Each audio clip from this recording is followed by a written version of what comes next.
Assalomu alaykum, hurmatli talabalar. Bugungi darsimiz kalimalarning qismlarini o'rganamiz. Sizlar bilan o'tgangi darsda sulosiy mujarratning 6 bobini o'rgangandik. Endi bugun kalimani qismlarini o'rganamiz va mana shu o'rgangandan keyin bundan keyin endi nima qilamiz? Fe'llarda tuslanishlarini, mozi muzori amirda tuslanishlarini sizlar o'rganib chiqamiz. Demak, kalimaning qismlari ikkiga bo'linar ekan, sahih va mu'tal.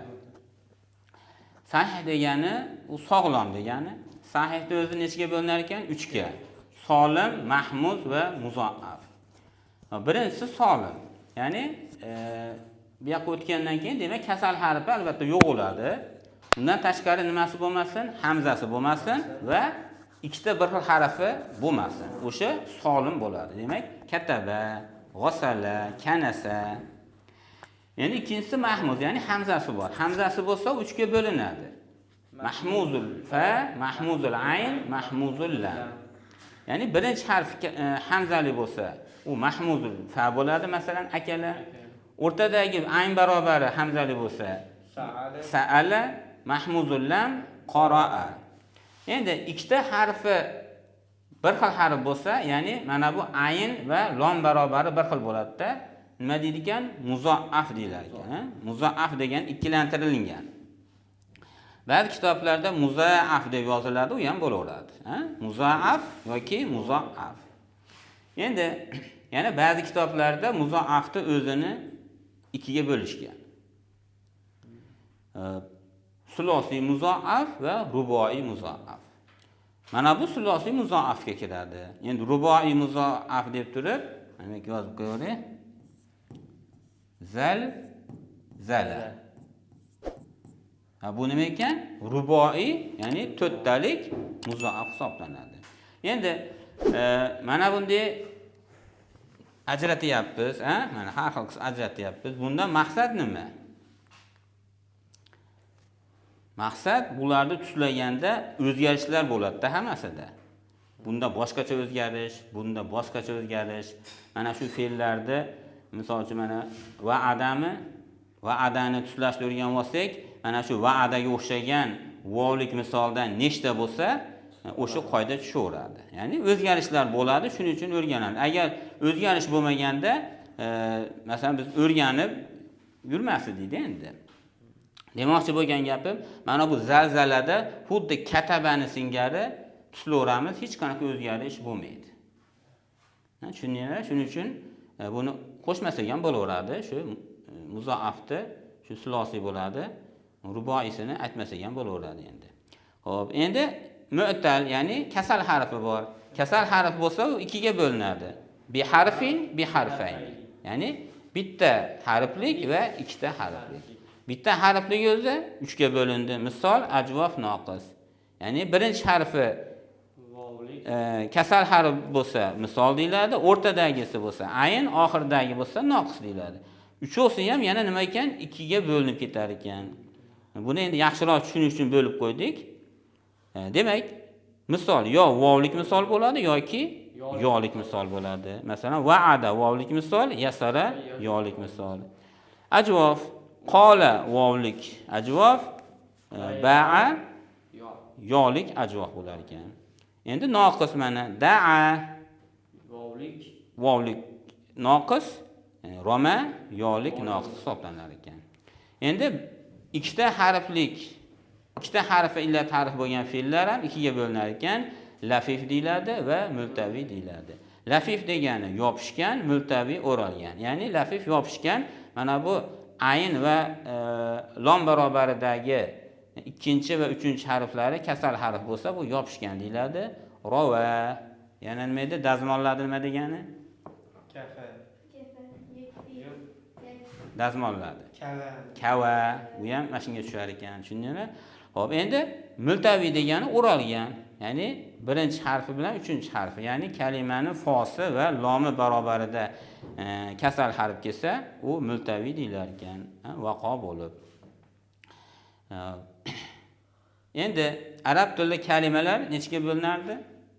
3 ga. 3 ga bo'linsa, harf bularga tushmaydi. umuman tushmaydi. Endi fe'llar albatta mana shundan bittasiga tushishi kerak. Har bitta fe'l o'tgan darsda aytdik. Nima deydi? 4 bosqichli edi. Undan tashqari 22 bob bor edi. O'shaning bittasiga tushadi. Undan tashqari yana albatta yo solim bo'ladi, yo mahmuz, yo misol, shundan bittasiga tushadi. Endi ismlarchi? Ismlar ham bunga tushadi. Faqatgina nima deydi? Arabcha ismlar, arabiy ismlar tushadi. Lekin ajam ismlar bunga tushmaydi. Misol uchun, qanaqa ismlar bor? Ajam ismlardan qaysilarni bilamiz? G'oyra arab ismlar. Arabcha bo'lmagan ismlarda. Behruz, Shohruz. Behruz, Shohruz. Yoki misol uchun o'sha nima deydi? Ibrohimu, Yahya, Ismoilu, Yunusu, Yusufu, bular ham mana bunga tushmaydi bular. Keyin vaznga solinmaydi ular. Arabcha bo'lmagan so'zlar vaznga solinmaydi. Lekin arabcha bo'lgan ismlar nima? Vaznga solinadi. Misol uchun Muhammadun qaysi vaznda? Muhammad. Vaznga solsa nima bo'ladi? Mufa'al. Mufa'alun bo'ladi. Bu qaysiga tushadi bu?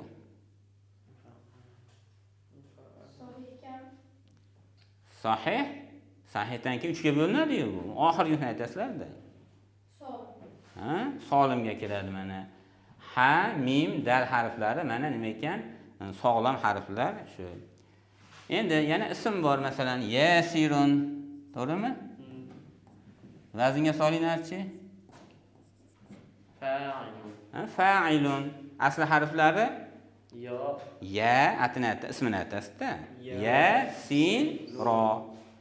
Qaysiga tushadi bu?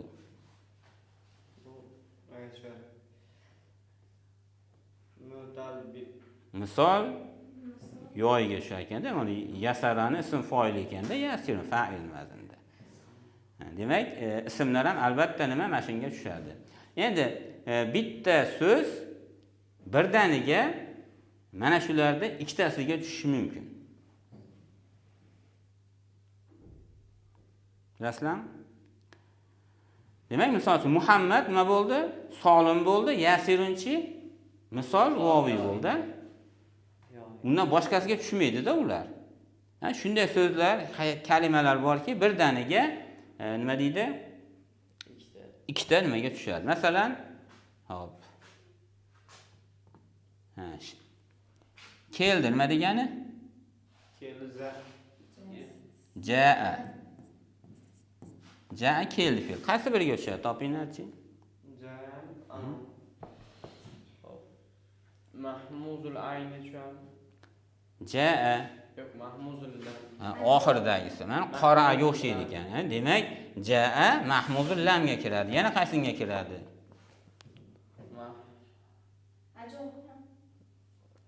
Yana ajvofda. Ajvof. Ajvofda qaysi biri? Voligimi, yoligimi jaa? Vogligi emas, yo'ligi bo'ladi. Ya'ni aslida nima bo'lgan ekan? Bu jaa bo'lgan ekan. Demak, jaa fe'li ham mahmuzul lam, ham ajvof hisoblanar ekan. Ko'rdi nima degani? Ro'a. Ro'a. Ro'ani yozamiz demak.